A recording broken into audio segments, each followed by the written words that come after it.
Днес ще ви покажа нещо, за което ви споменах в предните видеа, а именно това е направи си сам пирографът, който направих съвсем наскоро. Виждате, че тази конструкция е супер минималистична. Конструкцията на това пирографче буквално е от 3 части. Една дръжчица от дървено трупче, лустър клема бакелитова и едно малко парченце кантал, който съм взел от стар сешоар. Виждате, че това е перфектният донор за такива нагревателчета, които можем да си правим сами в къщи.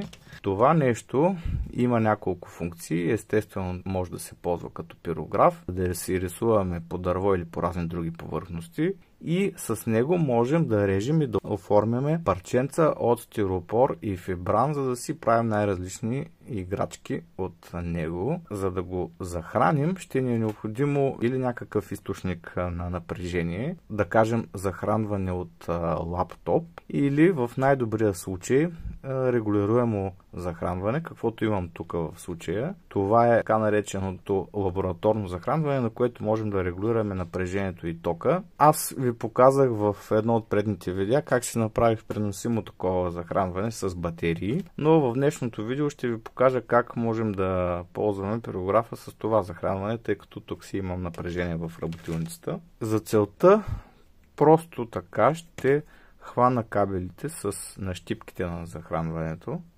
като внимавам да не се опират една в друга, разбира се. Ще ги оставя сега настрани и сега ще ви покажа какво прави това скромно елементарно устройство. Започвам да увеличавам малко по малко тока и виждаме, че започва да се увеличават и ватовете и амперите, които то консумира. В момента тази жичка се нагрява, за това тя ще се зачерви значително. По този начин можем да рисуваме върху дърво или на по-малка температура и съответно на по-малка консумация. Можем да си режем парченца от стиропор. Сега ще ви покажа как. Ето едно парче стиропор, което искам да оформя така както желая за някаква нужда наша. Увеличавам лекичко и тук ще изпробвам някъде дали е достатъчно загряло. В момента ще реже, но доста бавно. Затова ще увелича още малко до около 5 вата, може би. Ще бъде достатъчно. Ето. Сега мога с това устройство да си режа стиропора и най-важното е, че там където е срязано, понеже е срязано с горещият нож на пирографа, няма да се разпрашава стиропора, тъй като той на практика е стопен и след това не е необходимо да го заглаждаме, тъй като ще бъде наистина доста глад, което отново ще ви покажа на мощност около 5 вата. Как реже. Така.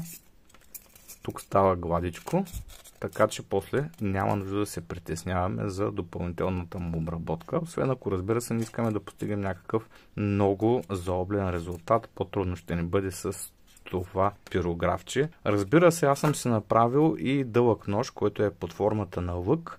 С него, с помощта на правия ъгъл, мога да режа и прави срезове, така че да си режа по-големи детайли и да си правя в моя случай лодките, които изработвам от стиропор. Така, приятели, виждате, че почти за без пари, да кажем дори, че може и без пари, ако имаме от някъде останали стари лустър клеми, дървени трупчета и стар кабел, който можем да ползваме, да си направим това много полезно устройство за работилничката, ако обичаме да правим разни неща с ръцете си. Това исках да ви покажа днес, надявам се да ви е харесало. Ако е така, ударете едно палче и до нови срещи!